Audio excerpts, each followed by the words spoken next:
Welcome to Social Aloe Ministries, where we are committed to glorifying God while exposing the devil. Just want to take some time to encourage you.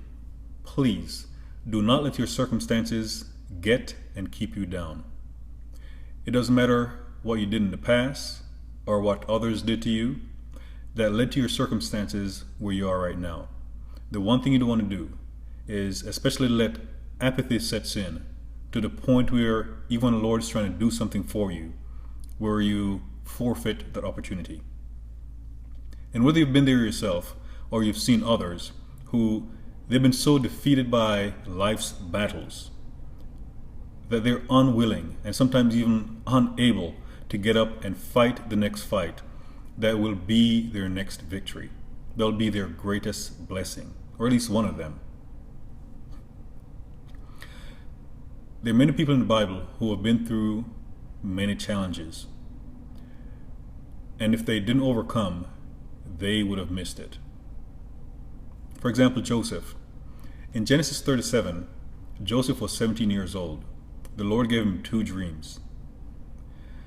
He shared those dreams with his family, and it didn't work out too well for him.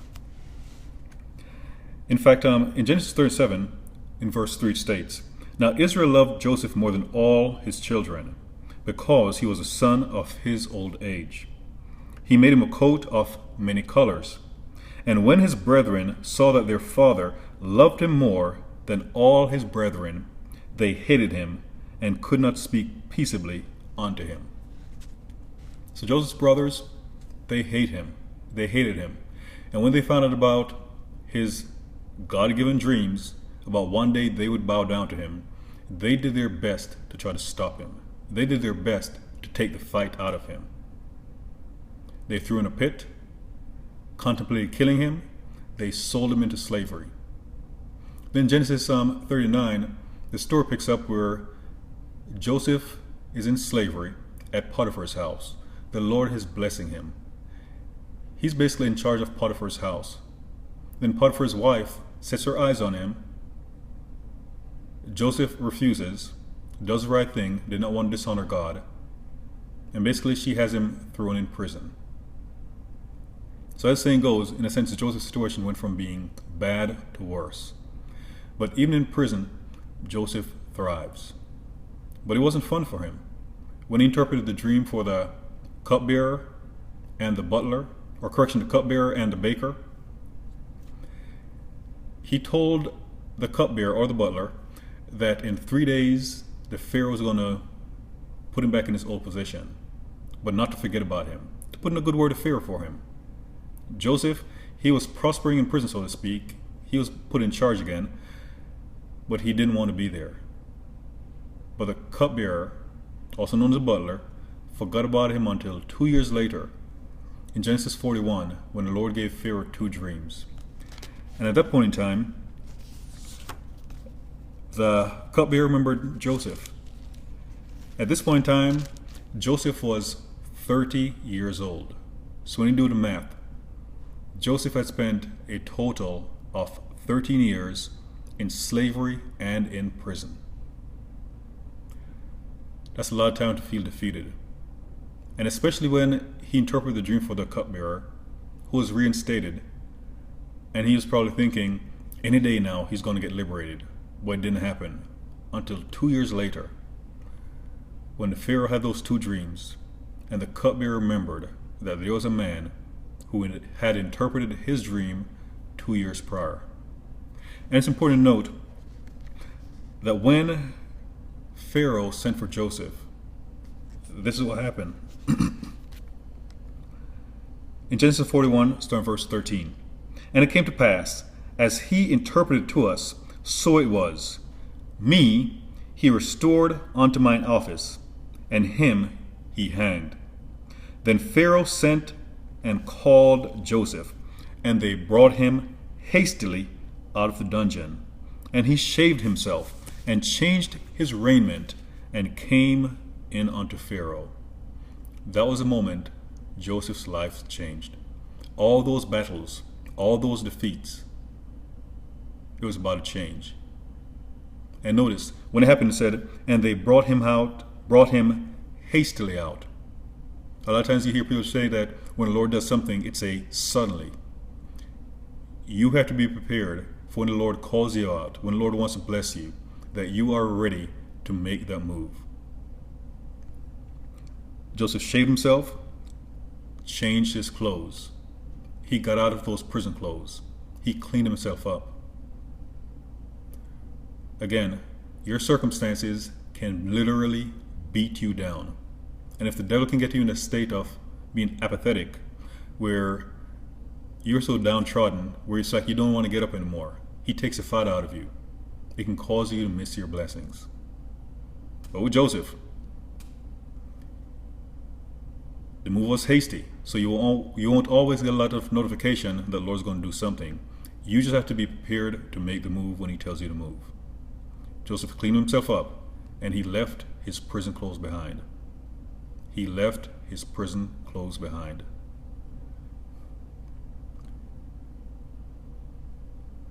You can assume that Joseph made some friends in prison. He had to leave them behind too. Do not get comfortable being uncomfortable. Do not be so focused on other people that you miss out what the Lord wants you to do. When the Lord called Abraham in Genesis 12, he told him to leave his country and his family and go to a land that he will show him. So a lot of times when the Lord wants to move you into another place, when he wants to bless you, he is going to move you away from people you care about. And there's another example of where someone was in a bad position, a dungeon, so to speak, a tomb to be exact, and that person did something similar with his clothes. And in Luke 24, and by me mentioning Luke, you can probably guess that I'm speaking about Jesus. When Mary Magdalene and the other ladies went to the tomb and it was empty, and the angel told them that Jesus had risen from the dead, in Luke 24, verse 12, after Mary told the other apostles, then arose Peter and ran unto the sepulchre, and stooping down, he beheld the linen clothes laid by themselves, and departed, wondering in himself at that which was come to pass. So Jesus, when he rose from the dead, he left his burial clothes behind. So what happened with Joseph was a foreshadow of what Jesus would do. He left his burial clothes behind. So again, do not get comfortable being uncomfortable. When the Lord calls you forward, you have to be willing to move. You have to be willing to leave things behind. David was another person who he went through some things on his way to fulfilling his destiny. In 1 Samuel 16, the Lord had sent Samuel to anoint one of Jesse's sons as Israel's next king, to replace King Saul. And many of Jesse's sons passed before Samuel, but the Lord did not select any of them. And in 1 Samuel 16,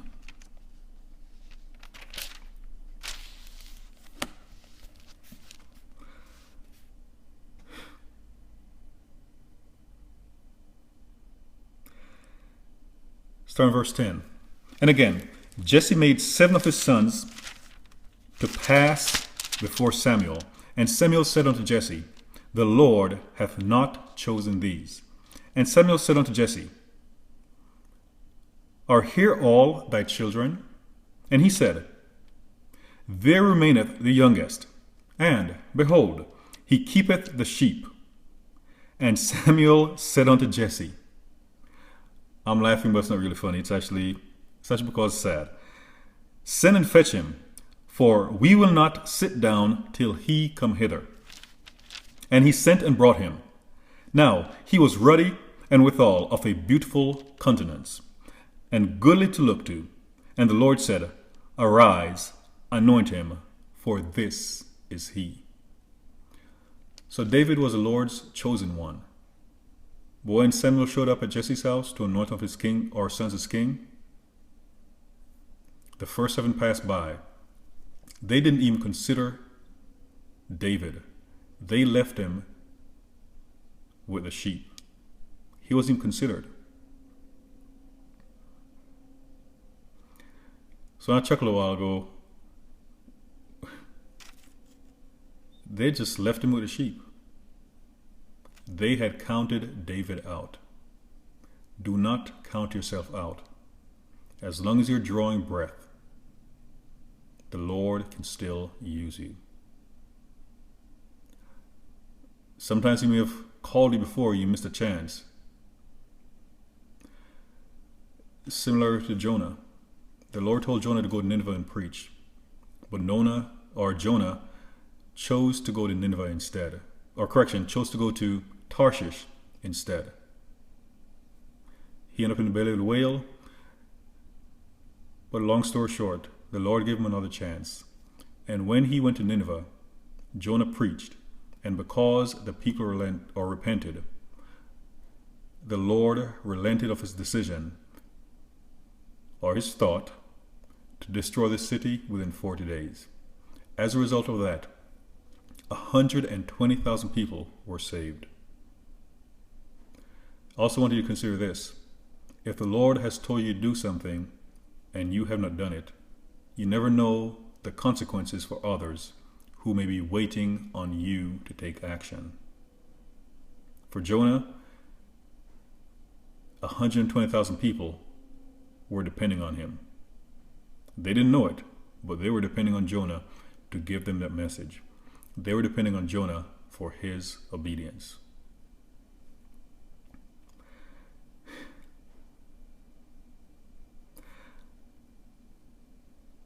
I'm going to speak about David some more, but I'm going to take this segue and actually speak about Moses. When the Lord called Moses, there were at least 600,000 men, not including women and children. There were at least 600,000 Israelite men who were in captivity in Egypt that the Lord wanted Moses to go and get them out. They had been in Egypt, or the Israelites had been in Egypt for 430 years, and it was time for them to come out. But Moses, he had fled Egypt. In fact, when he fled Egypt, he had actually killed an Egyptian. So he was a wanted man. The last place Moses wanted to return to was Egypt. And it's a very popular story how Moses was herding sheep when he had an encounter with the Lord in the burning bush, the one that the fire did not consume. But the thing is, Moses was herding sheep, but he was not fulfilling his calling. The Lord called him, or wanted him, to lead people, not sheep. In a sense, leading sheep, that was practice, similar to what happened with David. And in Exodus, starting in verse 3, where Moses had an encounter with the Lord, where it says in verse 1, "Now Moses kept the flock of Jethro, his father-in-law, the priest of Midian, and he led the flock to the backside of the desert and came to the mountain of God, even to Horeb." But again, it was good that he was herding his father-in-law's sheep, but his ultimate calling was to herd the Heavenly Father's sheep, the Heavenly Father's people. But things got interesting because in Exodus 4, the Lord, he was communicating to Moses, but Moses was making excuses regarding why he could not fulfill the assignment. It is bad when the Lord calls a person, the Lord calls you, and you start giving him excuses why you can't do what he's calling you to do. As if he doesn't know all your shortcomings, as if he's not going to be with you every step of the way. In Exodus 4:1, "And Moses answered and said, But behold, they will not believe me, nor hearken unto my voice, for they will say, the Lord hath not appeared unto thee. That was one of the excuses. And scrolling down to verse 10 of Exodus 4. And Moses said unto the Lord, O my Lord, I am not eloquent, neither heretofore, nor since thou hast spoken unto thy servant, but I am slow of speech, and of a slow tongue. More excuses. The Lord knows everything that you've been through, everything that you've done,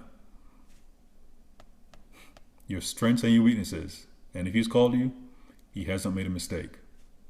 And believe me, I've made a few mistakes, and the Lord still called me. And that was part of the surprise.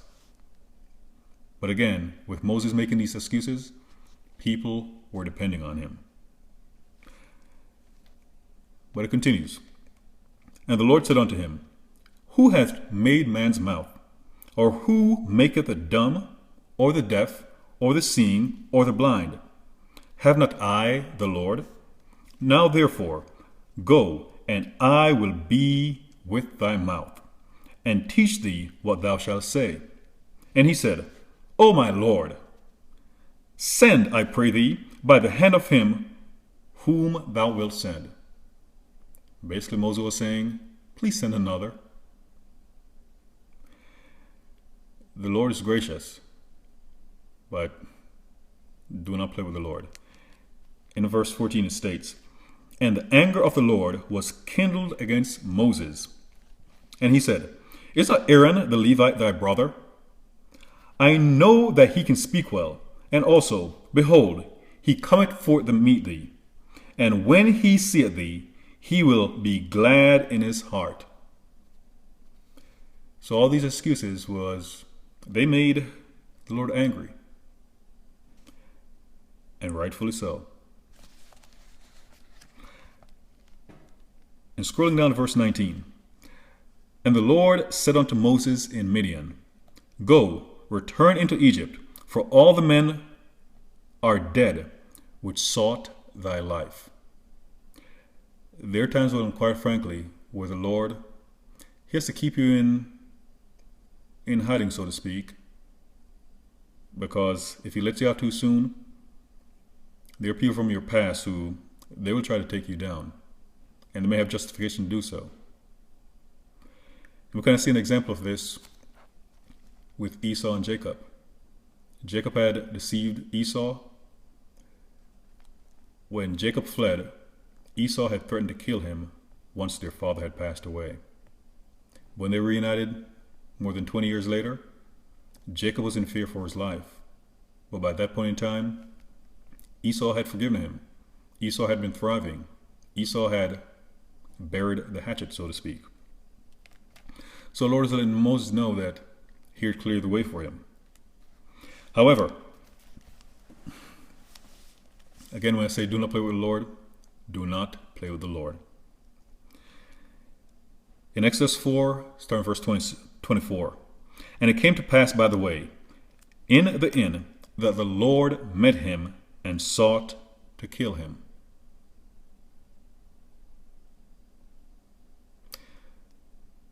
So even though Moses had accepted the calling, all those excuses put Moses' life in jeopardy. And the Lord was actually going to kill him. Then Zipporah took a sharp stone and cut off the foreskin of her son and cast it at his feet and said, Surely a bloody husband art thou to me. So he let him go. The Lord allowed Moses to live. Then she said, A bloody husband thou art, because of the circumcision. And the Lord said to Aaron, Go into the wilderness to meet Moses. And he went and met him in the mount of God and kissed him. One of the things to notice is that the Lord had mentioned about Aaron coming to meet Moses. But the way the Lord spoke it, it may seem as if it was happening. But we see that the Lord actually told Aaron a little bit later to go and meet Moses. And a lot of times on your way to your divine appointment, your destiny, you will need to meet someone along the way. I mentioned Joseph earlier. A key player in Joseph reaching his destiny was the cupbearer. Now we see here where a key individual for Moses to encounter would be his brother Aaron. A lot of times how people miss what the Lord wants to do in their lives is that they don't go to the right place at the right time and they don't meet the right people. So Moses almost missed it. And the first 5 books of the Bible that Moses wrote, all these things, the Lord could have passed them on to Aaron. So if the Lord is calling you to do something, don't for a second believe that he can't choose another. In 1 Kings 19, the prophet Elijah was saying that he was the last prophet left, and the Lord let him know that he had 7,000 people to choose from. But at the same time, if the Lord has called you to do something, I hope you consider it an honor and that you will not delay, because you never know what he's calling you to do and the impacts it will have on people. It could be one person, or in Moses' case, millions.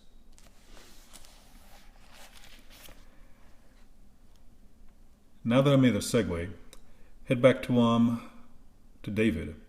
So again, in 1 Samuel 16, the Lord sent Samuel to anoint one of Jesse's sons as Israel's next king.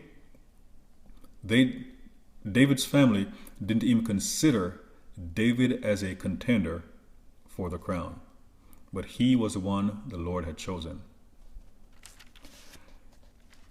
After the Lord had anointed David as Israel's next king, in 1 Samuel 17, the Israelite army, they were facing the Philistines. Goliath, for 40 days, challenged the Israelites to bring out someone to fight him. But they were hiding in fear. One of these things again, Jesse sent his son David to take some food to his sons and their captains. And that was when David had the encounter with Goliath, an incident that would change his life forever. What I mentioned earlier about meeting people, for Joseph, the key individual was the cupbearer. For Moses, it was his brother Aaron. But there are times when you will have to face a Goliath in order to get to the next level. As the saying goes, new level, new devils. Well, you have to be willing to defeat the old devils in order to get to the new level. So while people were cowering in fear, David had a different attitude. And in 1 Samuel 17, starting in verse 26, this is when David showed up. And David spake to the men that stood by him, saying, What shall be done to the man that killeth this Philistine, and taketh away the reproach from Israel? For who is this uncircumcised Philistine, that he should defy the armies of the living God? And the people answered him after this manner, saying, So shall it be done for the man that killeth him. And Eliab, his eldest brother, heard when he spake unto the unto the men. And Eliab's anger was kindled against David, and he said, Why camest thou down hither? And with whom hast thou left those few sheep in the wilderness? And I know thy pride, and the naughtiness of thine heart, for thou art come down that thou mightest see the battle. So here you have Eliab, David's brother, who witnessed David getting anointed as Israel's next king. And you would think he would have the support of his family, but he didn't. His own brother was tearing him down. even though he knew the Lord had ordained him, anointed him as Israel's next king. He wasn't getting in love, so to speak. That is also what happens sometimes when the Lord wants to pull you away from an environment. It will become hostile. So like David leaving his family, probably no problem. It was a hostile environment. And David said, "What have I done now?" Oh, correction. What have I now done? Is there not a cause? That right there is letting us know that it wasn't the first time that he was having these kind of battles with his brothers, with his family. And David said, "What have I now done?" It's like another battle. And he turned from him toward another, and spake after the same manner, and the people answered him again after the former manner. And when the words were heard, which David spake, they rehearsed them before Saul, and he sent for him. So all these people David needed to meet on his way to his destiny. Because he was saying the right things, he had the courage. When King Saul heard it, he called for him. And this is how David ended up facing Saul. Oh, correction, he ended up meeting King Saul, but this is how we end up facing Goliath. One of the key things, he turned away from his brothers, and he started speaking with people who are going to listen to him. Started speaking with people who are going to open the way for him to get towards his destiny.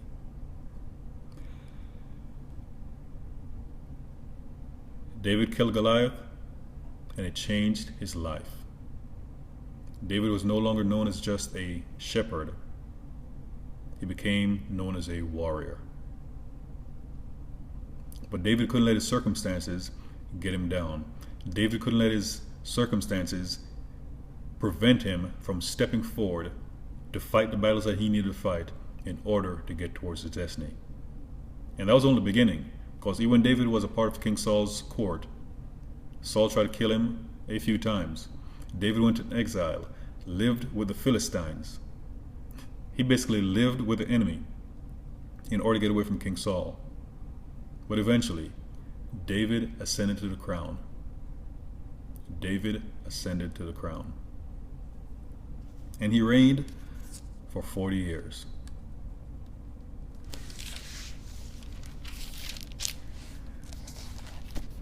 I'm going to switch to the New Testament, to John chapter 5,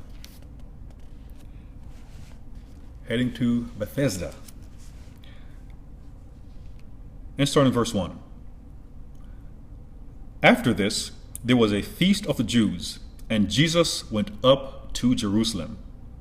Now there is at Jerusalem, by the sheep market, a pool, which is called in the Hebrew language Bethesda, having 5 porches.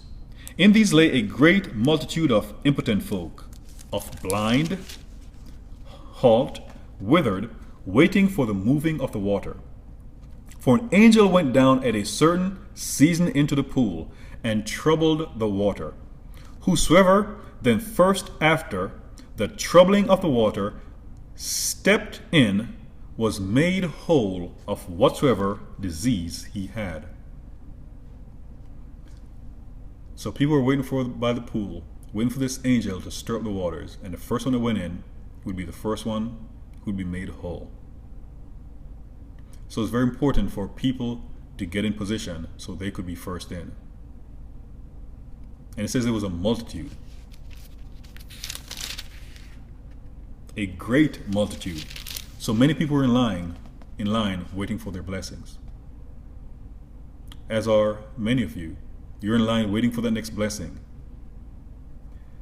And sometimes you know the opportunities are limited and you have to act fast. And a part of what I mentioned about apathy, if the devil can get you burdened with apathy, it'll cause you to move slowly. And a lot of times when people are getting blessed and you're not, it's because of that apathy. Sometimes it's your refusal to move when you should. Picking up in verse 5 of John 5. And a certain man was there which had an infirmity 38 years. 38 years. That's a long time. A lot of things get better with time. But after 38 years with the same struggle, I can imagine. When Jesus saw him lie and knew that he had been now a long time in that case, he said, Wilt thou be made whole? Wilt thou be made whole?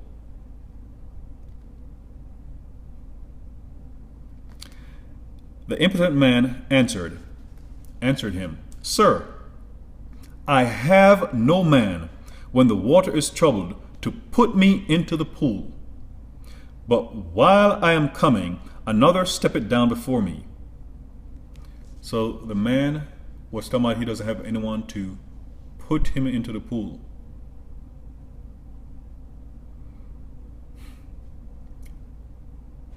Even though I mentioned about those divine appointments, so to speak, where you have someone who helps to get you to the next level, sometimes you have to be willing to claw your way, in a sense, to get into that pool in order to get your blessings, and not blame others for what they're not doing for you. You have to be willing to get there yourself, in a sense, by any means necessary. For 38 years. For that man even means hanging out by the pool, by the edge, where all he has to do when that water is troubled, for him to just lean in and fall into the water so he can get his healing. It's like get healed or drown. You have to get in position, get as close as you can to when the Lord opens a door for you where you can walk through, crawl through, roll through, get in there. And we know that Jesus, full of love, mercy, and grace, Jesus didn't have a pity party for him. Jesus saith unto him, Rise, take up thy bed and walk. It's like, stop playing around, get up and walk. And immediately the man was made whole, and took up his bed and walked. And on the same day was the Sabbath. Another thing about that, the man had been at the pool waiting for the angel to trouble the water so he could get healed. So for as long as he had been there, he had in his mind that that was the way he was going to get healed. But Jesus showed up and he had another way. So part of that is, do not get so fixated on a particular path that you think is the way in order for you to get your blessings from the Lord. You have to be willing, you have to be in tune with what the Holy Spirit of the Lord is communicating to you. Sometimes you think that if you go to the left, that's where your healing is going to be, or your blessing is going to be, but the Lord tells you to go right. And it may not make sense, but that's the direction you need to go in order to be in tune with the Lord's will, in order to reap your blessings. So Jesus told him to get up and walk, and he did. I know a lot of times people receive prophetic messages, but the message is communicated in a vague way, and they may be expecting a blessing one way, but cannot see when it shows up in another way. So for that man, his healing was not going to come from getting into the water. It came by having an encounter with Jesus. Similar to the woman who had a spirit of infirmity, where she had been bound for 18 years, but she had an encounter with Jesus in the synagogue, and she got healed. So again, do not be so focused on getting that blessing a particular way where you can't see it coming another way. There have been cases where people, their blessing showed up, it didn't show up in a way they expected, so in a sense it kind of pushed it away, and they were still waiting for something the Lord had already sent.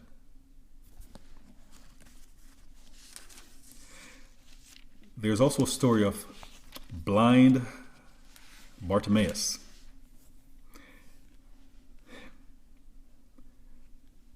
Again, you have to have that fighting spirit, regardless of how long you've been down. You may be down, but you're not out. So you have to have the fighting spirit to know that when your chance comes, and you know that it is yours.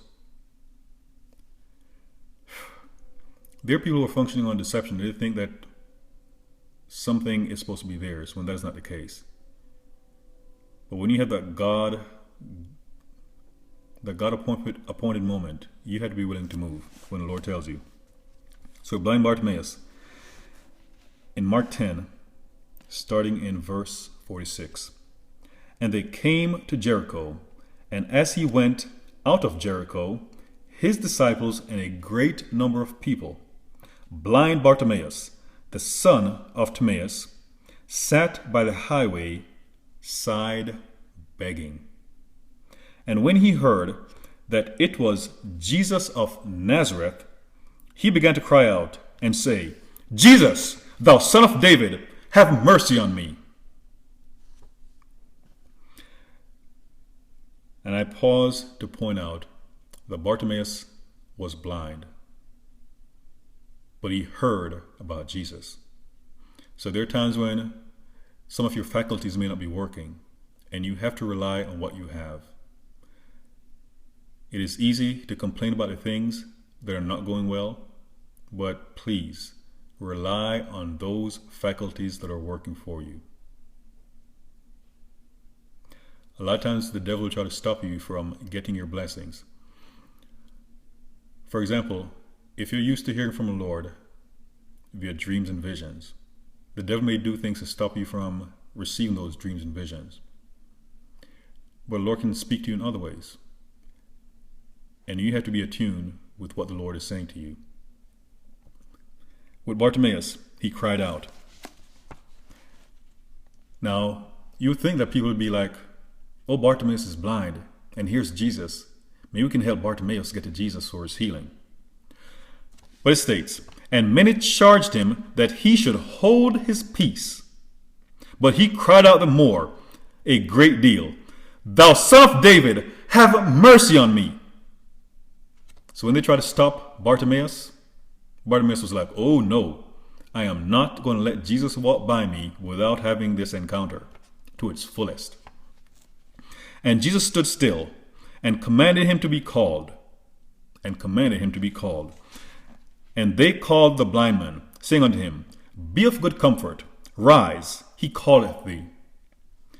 And he, casting away his garment, rose and came to Jesus. And Jesus answered and said unto him, what wilt thou that I should do unto thee? Some people may find it silly. You have a blind man who comes to Jesus, and Jesus asks him basically what did he want. You have to be careful that when you see someone, especially someone who's down and out, or someone who's down, that you don't make assumptions that if you're going to try to help that person, that you need to do a certain thing for the individual. It is always best to ask. You may see a homeless person, and you may be thinking that you need to find a home for that person, where basically all the person may want is a coat. You may be thinking that the person wants money, but maybe the person just wants to speak with another person, to feel like a human being. So Jesus, he knew what he wanted, but he didn't, in a sense, make assumptions. So even though Bartimaeus was blind, Bartimaeus could have asked for something else. The blind man said unto him, Lord, that I might receive my sight. That I might receive my sight. And Jesus said unto him, go thy way, thy faith had made thee whole. And immediately he received his sight and followed Jesus in the way.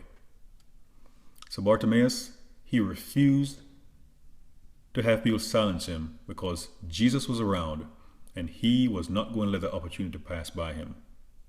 And we see something similar to where Jairus had called Jesus to his house because his 12-year-old daughter was dying, but the woman who had had an issue of blood for 12 years, she said that if she could only touch the hem of Jesus' garment that she would be healed.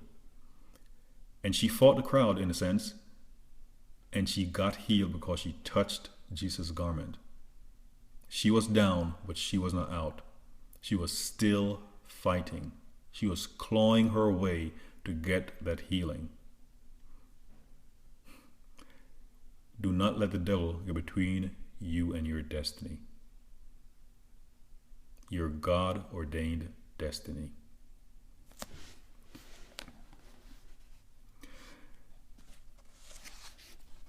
Then in Acts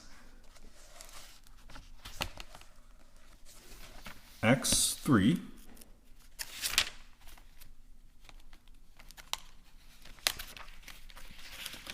you see something similar with Peter.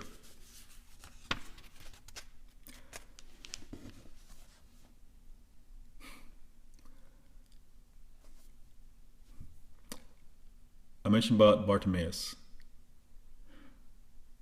And when Jesus asked him what he wanted, there are times when people get to a level where their afflictions become beneficial and they actually don't want to be healed. They don't want to get out of their circumstances. What I'm going to read to you is about a man who had a condition. So he was begging for money. His condition made it acceptable for him to beg for money because he couldn't get up and work like other people. But sometimes people do not want to improve their conditions because it means they have to cut their dependency on others. They have to cut their dependency on others.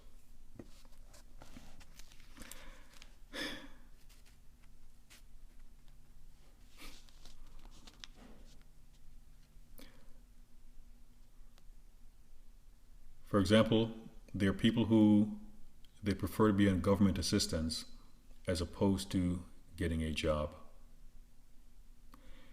There are people who the Lord will call, and it's more beneficial that those individuals do not have a regular job, so to speak, where they're in a full-time ministry. Those circumstances are different because they're working for the Lord. But it's one of those things where sometimes people much rather receiving free support than working.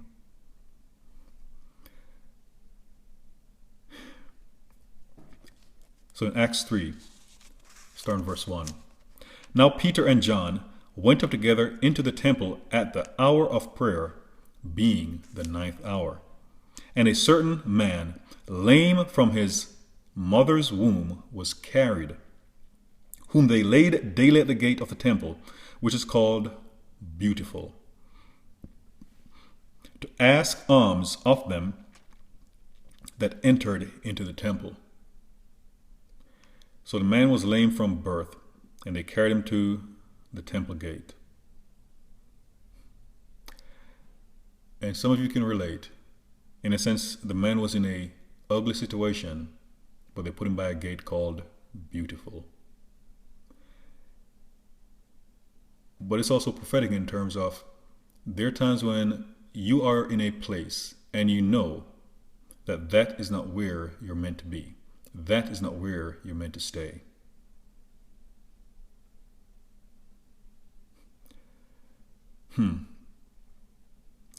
But he was in a position because he was lame from the time of his birth that he was asking people for alms, for money. So, who seeing Peter and John about to go into the temple, asked for an alms. And Peter, fastening his eyes upon him with John, said, Look on us. And he gave heed unto them, expecting to receive something from them. Then Peter said, Silver and gold have I none. And I paused for a second. The man was expecting some money. But Peter said, Silver and gold I have none. It's kind of like, what do you have for me then? But his life was about to change. His life was about to change.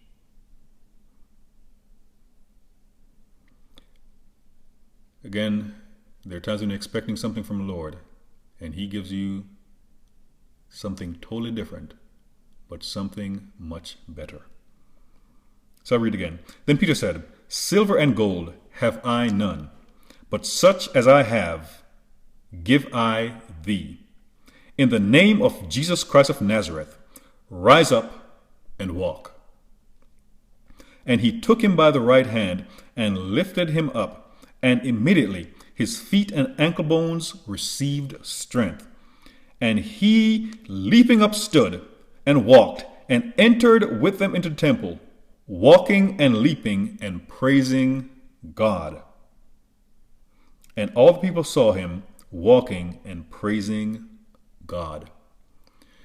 There's some people who are in a bad situation, and if they get help to get out of that situation where they can stand on their own 2 feet, they will start complaining because they would much rather be in a bad position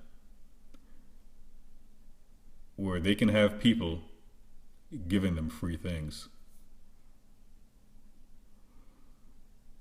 When Jesus saw the man at Bethesda, he told him basically the same thing, to get up and walk. If you're down, get up and walk. If you are down, get up and walk. And for some of you, in the name of Jesus, get up and walk.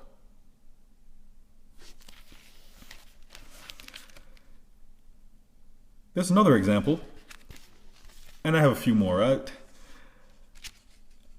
felt led to share all these examples with you. I could have probably stopped at Moses, but no. I'm going to be obedient. In John 11, we see how Mary and Martha, they had sent for Jesus because Lazarus was sick. But then Lazarus died. And 4 days after Lazarus' death, Jesus showed up. It may seem as if, actually it did seem as if, that was it. The next time they would see Lazarus would be at the resurrection. But Jesus had something in store. Jesus had something special for them. In John 11, verse 25, Jesus said unto her, I am the resurrection and the life. He that believeth in me, though he were dead, yet shall he live. And whosoever liveth and believeth in me shall never die. Believest thou this?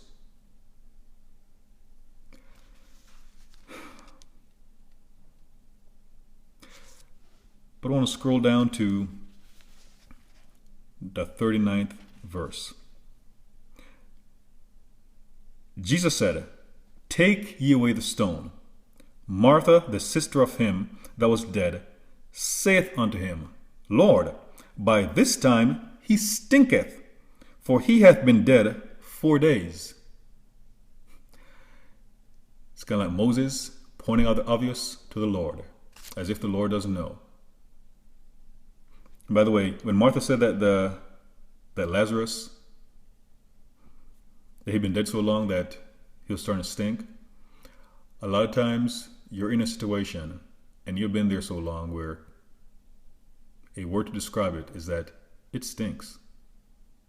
You've been waiting so long, you've been waiting on the Lord so long that things have died and it actually stinks.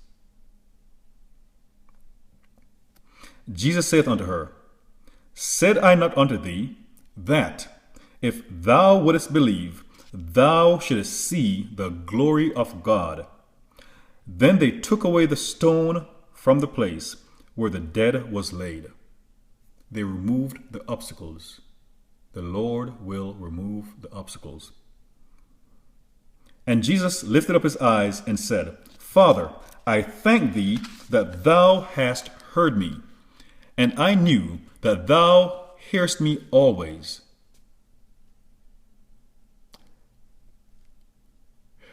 Keep praying. The Lord is listening. But because of the people which stand by, I said it, that they may believe that thou hast sent me. And when he thus had spoken, he cried out with a loud voice, Lazarus, come forth. If you feel like you're dead, when the Lord tells you, come forth, that is what you need to do. Come forth. And he that was dead came forth. If Jesus is going to call a dead person and that dead person is going to come forth, why are you, someone who's listening to this, or someone you know who could use this message that the Lord is calling, why isn't that person doing what Lazarus did? Lazarus had the ultimate excuse. He was dead. So if a person's alive, what excuse do they have to not answer the Lord? And he that was dead came forth, bound hand and foot with grave clothes. So when Lazarus was resurrected, he was still bound hand and foot with grave clothes. And his face was bound about with a napkin. So he probably couldn't even see. Jesus said unto them, Loose him and let him go. So another example of getting out of the old clothes. Joseph got off his prison clothes. Jesus, when he was resurrected, got off his grave clothes. But before Jesus died, Lazarus was in his grave clothes. But he had to get out of his grave clothes in order to move into the future. You have to be willing to shed things from your present and your past in order to move into your future. Do not let those things hold you back.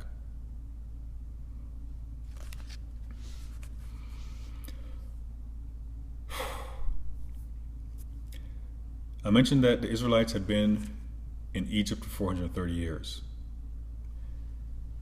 When the Lord delivered them from Egypt, they were supposed to go into the promised land.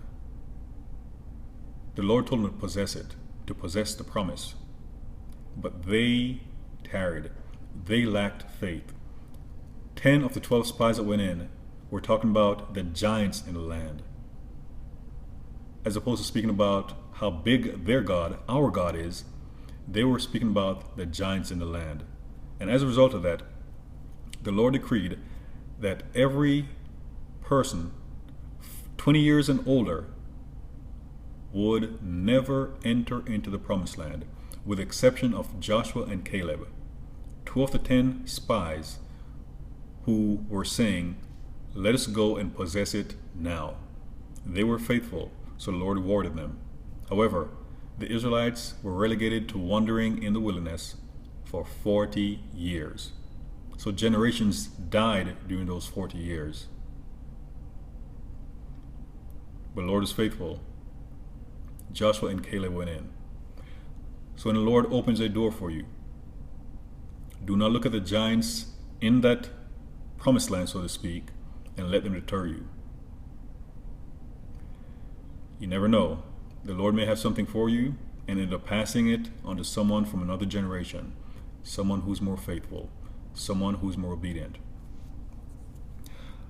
There are times when Christians do not want to fight, and they'll use prayer as an excuse. David, he did not pray for Goliath. It was an actual battle. And it's not to say that we should get in battle. It's just a matter of there are times when we have to get up off our knees, and it's not about praying anymore. It's about taking action. Sometimes people are in bad situations and they're saying that they want the Lord to open the door for them. Yes, the Lord will open doors, but are you walking through those doors?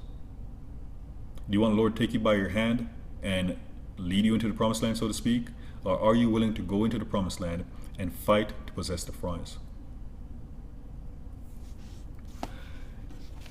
In Exodus 14, the Israelites had gotten out of the promised land, or correction, gotten out of Egypt. They were by the Red Sea. The Egyptians were coming towards them to try to put them back in bondage.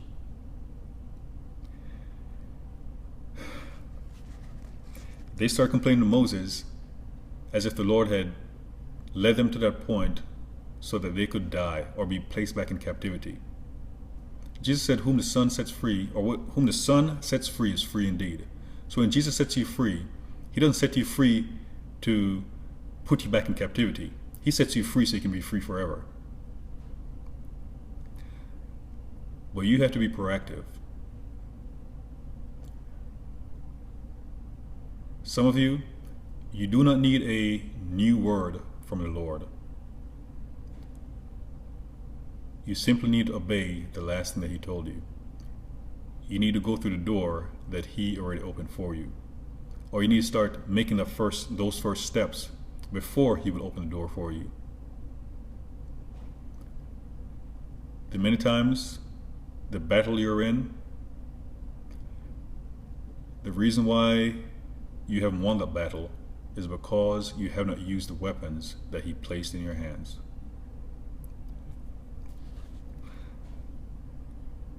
So the Israelites, when they were trapped by the Red Sea, and Moses said unto the people, fear ye not, stand still, and see the salvation of the Lord, which he will show to you today. For the Egyptians whom ye have seen today, ye shall see them again, no more forever. And the Lord shall fight for you, and ye shall hold your peace.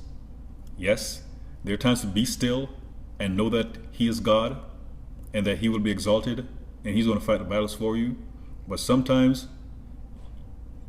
the Lord is going to send you into the battle, and you have to be willing to fight that battle.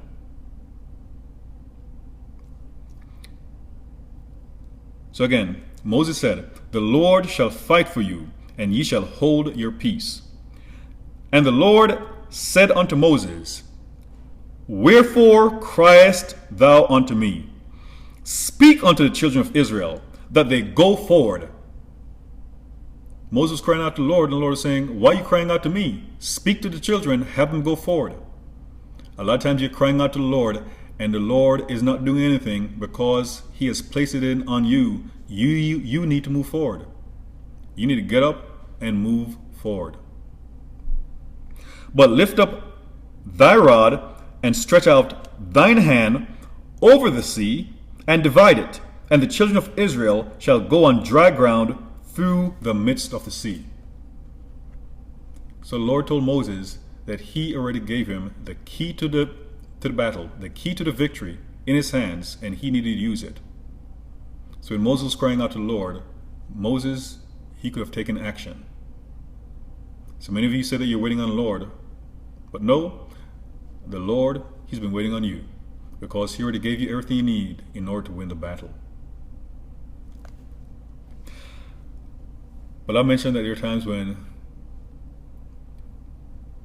you or others feel so downtrodden. It's like you're unwilling. You feel unable to go to the next battle. That could be the final battle that will tip the scales in your favor. In Judges 20, there was a dispute between the Benjaminites and the other Israelites because of a gruesome act that the Benjamites did. And the Israelites actually sought the Lord regarding fighting the Benjamites. But this is an example of how the Lord may tell you to do something. You do exactly what he said, but it may not work out the way that you thought it would. And he may tell you to do it again. And quite frankly, you may have been down a path where you know the Lord told you to do something, but rather than victory, you got defeated. And the last thing you want the Lord to tell you is to do what he told you to do before, to do it one more time.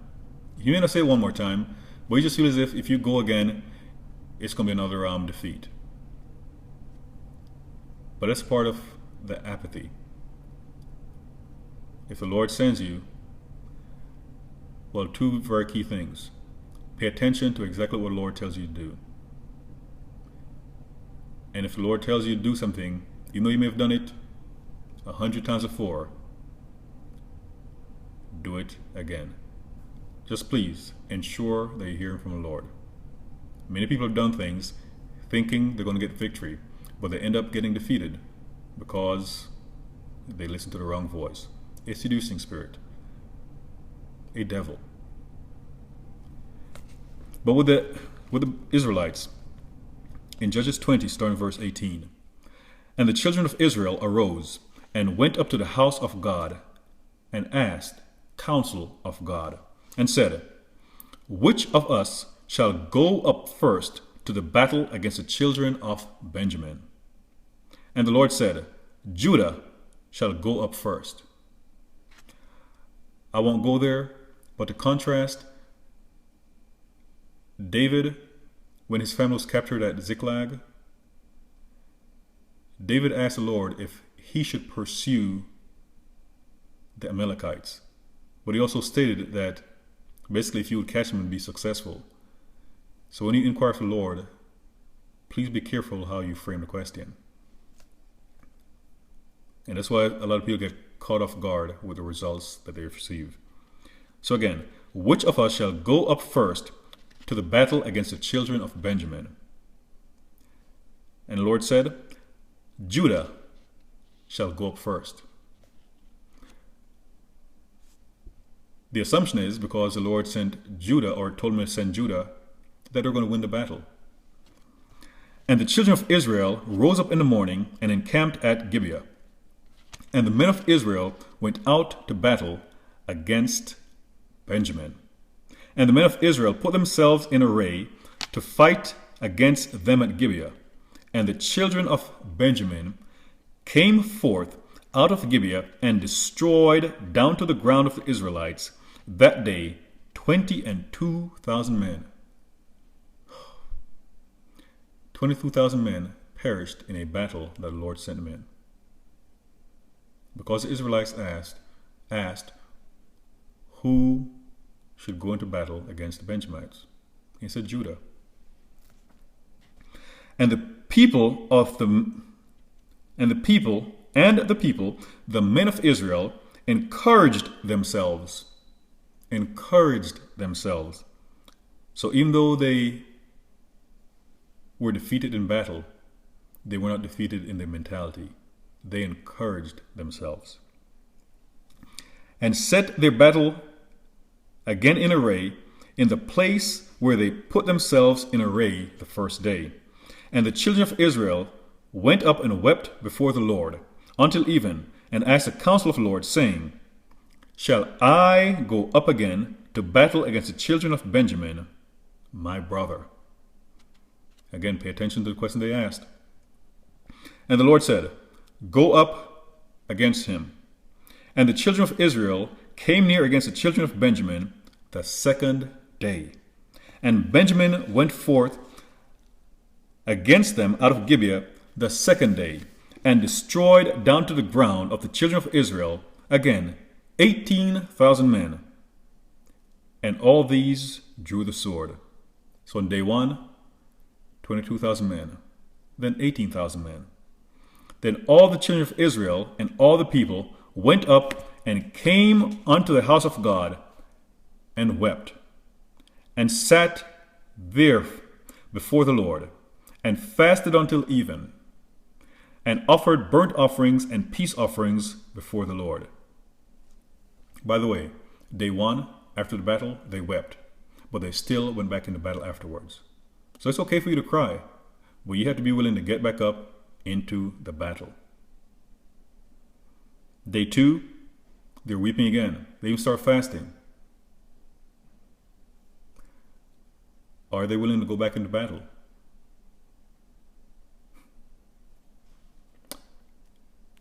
$40,000 men in 2 days. Are they willing to go back into battle if the Lord sends them? But that's also key. They're inquiring of the Lord regarding if they should go into battle. If you go into a battle that the Lord did not send you in, more than likely it is not going to go well for you. And the children of Israel inquired of the Lord, for the ark of the covenant of God was there in those days.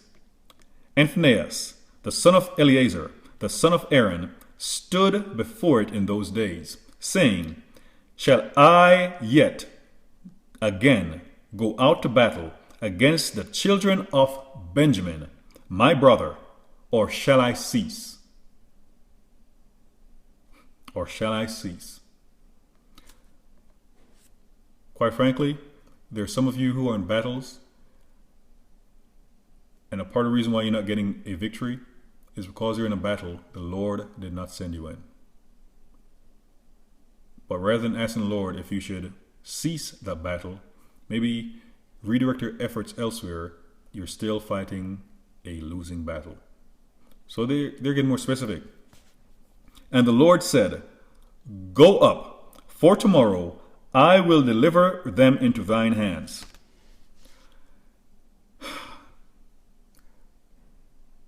And yes, the Lord fulfilled his promise. The Israelites defeated the Benjamites. It was their third attempt. But at least the Lord had told them this time, or that time, that he was going to give them the victory. For some of you, you're waiting on that kind of prophetic word where the Lord tells you, you have been faithful, you have been doing this over and over again, and even though the results have not been what you've expected, do it again, because the next time you do it, you are basically that I am going to bless you. So again, for some of you, you've been obedient. You've been doing the things the Lord wants you to do. The results have not been what you expected. But the Lord is telling you, do it one more time, because this time I am going to bless you.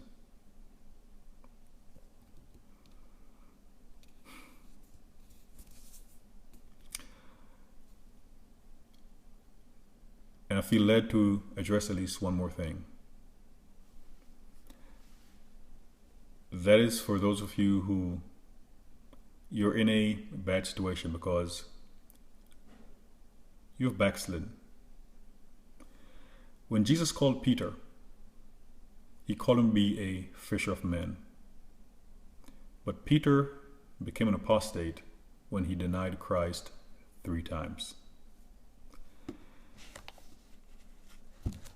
But the Lord had told Peter that the devil had requested to sift him as wheat, but that he had prayed that his faith would not fail him and for him to strengthen his brothers.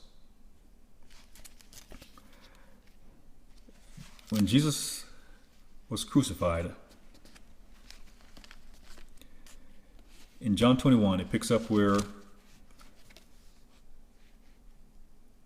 Peter and the other apostles, rather than being the fishers of men that the Lord had called them to be, they were out catching fish. And they had an encounter with the Lord.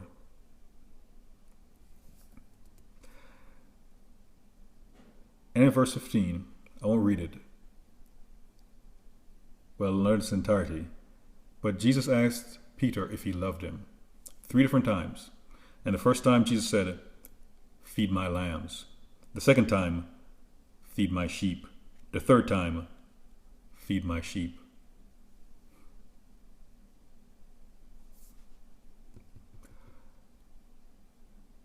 That was a reminder to Peter that he did not call him to be a fisherman, to catch fish. He called him to be a fisher of men. And it was time for him to start feeding his sheep, the Lord's sheep. So yes, Peter had messed up, and some people would say Peter had messed up royally. But the Lord forgave Peter, reinstated him. In a sense, some of you have gone back to fishing for other things. But Romans 11:29 speaks about the gifts and callings of the Lord are without repentance. So if the Lord calls you to do something, that is what he wants you to do. And for a lot of you, it simply takes repenting, putting down your net, so to speak, and picking up your Bible, reestablishing that relationship with the Lord to do what He called you to do in the first place. I've said it elsewhere, but there are some people who are successful failures. And by that I mean they're successful at what they're doing, but they're a failure because they're not doing what the Lord has called them to do. So again, a successful failure is someone who's successful at their carnal endeavors, but they're a failure because they're not doing what the Lord has called them to do. In some cases, a person may have to quit a job and take a full-time ministry. Yes, it may mean not having a steady paycheck and living by faith. But oftentimes, if the Lord has called you to do something, you know He has called you, and you know what He's called you to do. And while you may be enjoying a measure of success, you may not be a successful failure because you're not fulfilling your godly calling.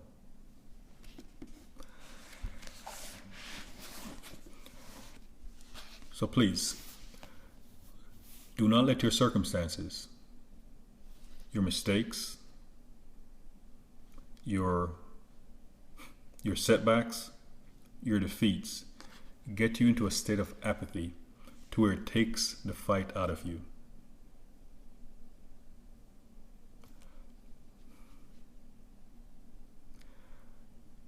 I recently heard someone speak about Mike Tyson.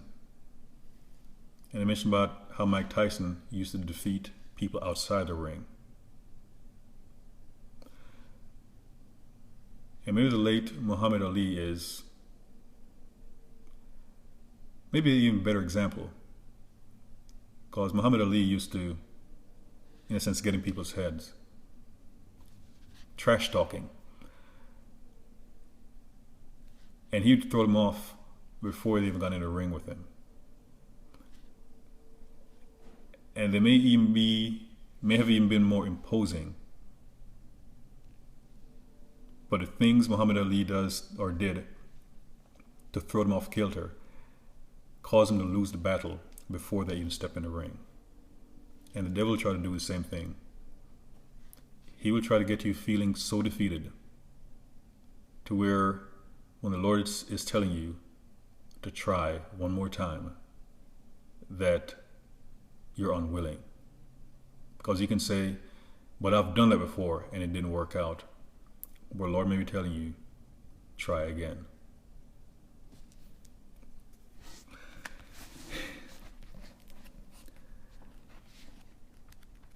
And I'm reminded of something. In Exodus 14, the Lord told Moses that He had given him the ability already to get the Israelites out of that situation by using his staff to part the Red Sea. There are times when the Lord opens something for you where you have to go through it. In Revelation 3, starting in verse 7, Jesus said, "And to the angel of the church of Philadelphia write, These things saith He that is holy, He that is true, He that hath the key of David, He that openeth, and no man shutteth, and shutteth, and no man openeth. I know thy works. Behold, I have set before thee an open door, and no man can shut it. For thou hast a little strength, and thou hast kept my word, and hast not denied my name." So the Lord mentioned about opening doors that no one can shut. And He also speaks about having little strength, but have not denied His name. There are many of you where you've been faithfully serving the Lord for a while.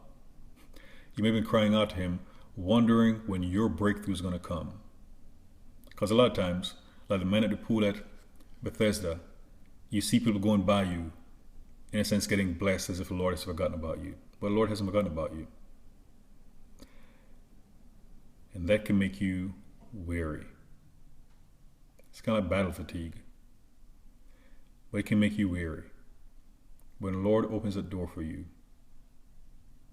all he should have to do is open the door, and the rest is up to you. Sometimes the Lord will have the door open for you for a very long time.